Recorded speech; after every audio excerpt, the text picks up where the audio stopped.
Hello there, I'm the Italian Hillbilly. Today what we're going to do is make a pierogi casserole. Now I don't know if you're familiar with pierogies, but they're a pain in the ass to make. My partner of 32 years loves them, but I hate making them.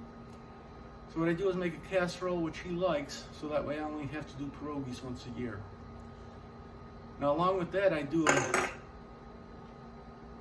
sauerkraut and a kielbasa, and it's a great meal. Let me show you. I got most of it prepped because it's a very easy dish to do, and the only thing I want to show you how to do is make the cheese. Now if you're living in a lot of states that have farmer's cheese, that's great, but a lot of places don't. So instead of farmer's cheese, if you don't have it, what you do is take 8 ounces of cream cheese, 8 ounces of cottage cheese, mix it together with a tablespoon of salt, a teaspoon of garlic, and a teaspoon of black pepper. We're going to start that now. And you want to whip it up smooth enough so that you can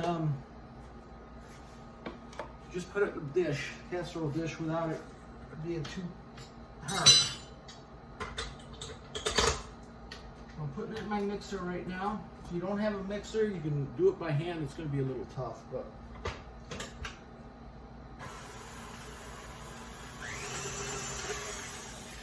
and you'll mix the ingredients in with it. And I'm going to let that go for about 10 to 30 seconds, depending on how fast your blender is. Or your mixer, your mixer. Now that didn't take too long, so what I did is I cooked off lasagna noodles. And I separated them half and half, and I put half in the casserole dish after I sprayed it with Pam. And I put the other half on the side here. I've been cooking onions for a little while, they're just about done. I'm going to take them off now. And they're going to go on top of everything.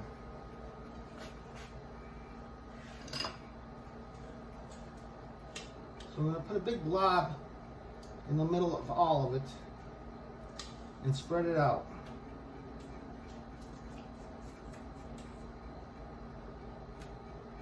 Now I like the cheese one the best, but you could use the macaroni and sauerkraut on it, or you can use mashed potatoes and sauerkraut, whatever you like. I just prefer the cheese because then I put the sauerkraut on the side and cook it. It's kielbasa. So I spread that out as much as I could. And if you wash your hands, don't be afraid to use your hands. You're not cooking at a restaurant, so you're only cooking for your family and friends. So just get that stuff spread out as much as possible.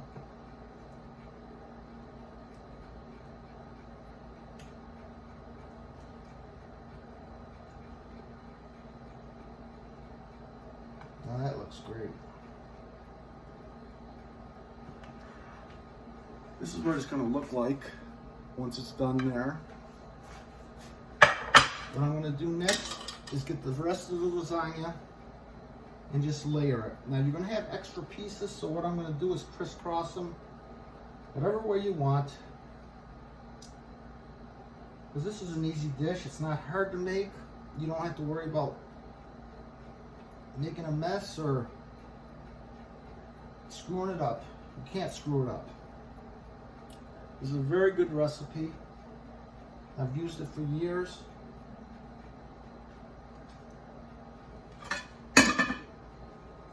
Now once that's done, what I'm going to do next is take the onions that I just cooked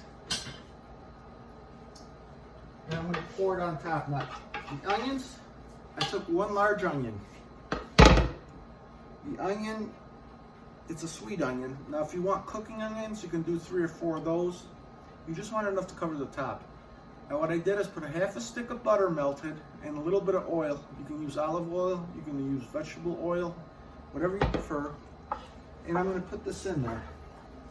Now this you're going to want to spread with your hands, because you want the oils and everything to get on everything and to cook it. Okay. I'm going to spread this out evenly. Ooh, they're still a little warm, but if you have tongs, use tongs. Now this looks really good today.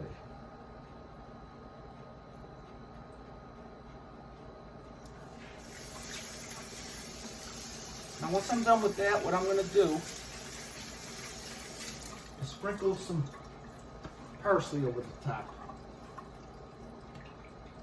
I'm going to use dried parsley, and for anything else, it's just going to make it look really nice, especially once it's baked.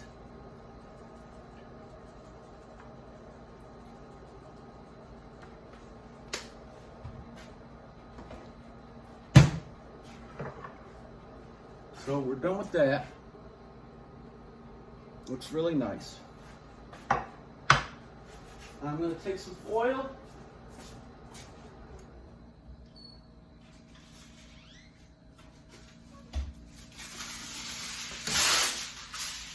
And what I'm going to do is bend the foil so it kind of combines together.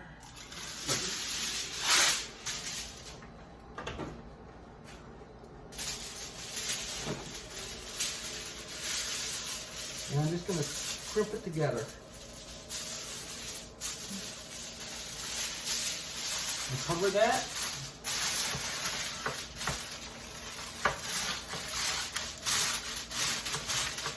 Now that's ready for the oven. So that's going to go in the oven. My next step is to take a smaller casserole dish. You know what I did? I'm going to take a little bit of Pam spray and spray this. Not a lot, just enough to cover it. And I'm going to just spread it around a little bit. It looks like it's not too bad. I mean, I sprayed it pretty good. So after that, what I'm going to do is take my mixture, which I already did. What I did is cut up in my kielbasa in an angle. I put 2 pounds of sauerkraut in a colander. I washed it all off and I mixed it good so it got most of the brine off of it. Then by hand, I just squeezed as much of the water out as I could, put it in the dish here, added the kielbasa, and I added a half a stick, the other half a stick of butter. With that, I also put 1 teaspoon of garlic powder, 1 teaspoon of salt, 1 teaspoon of black pepper, and a half a cup of brown sugar. Once it's all mixed, you put it in the casserole dish here. Now if you're a vegetarian, this is all vegetarian except for the kielbasa. You can always also make your sauerkraut without kielbasa. So if you're looking for a vegetarian dish, this is a good one. Minus the kielbasa. So what I'm going to do there is cover it up. Now we're ready to go in the oven. So what I'm going to do is set the oven for 350. It's going to preheat. I'm going to cook it for 45 minutes. Then I'm going to take the sauerkraut out and let it sit. I'm going to take the top off of the sauerkraut, or let it cool down a little bit. Then I'm also going to take the foil off of the pierogi casserole, and I'm going to let it cook in the oven for 15 more minutes without the cover. Now if you have a broiler, put the broiler on. It only takes a few minutes, but you got to watch it because it burns fast. Once it's done, you just cut it up, let it sit for a few minutes so it just gets firm. Cut it up, serve it on the side with the sauerkraut, and you've got a meal like you wouldn't believe. Now I'm going to put this in the oven, and I'll show you what it looks like when we come back. About 45 minutes.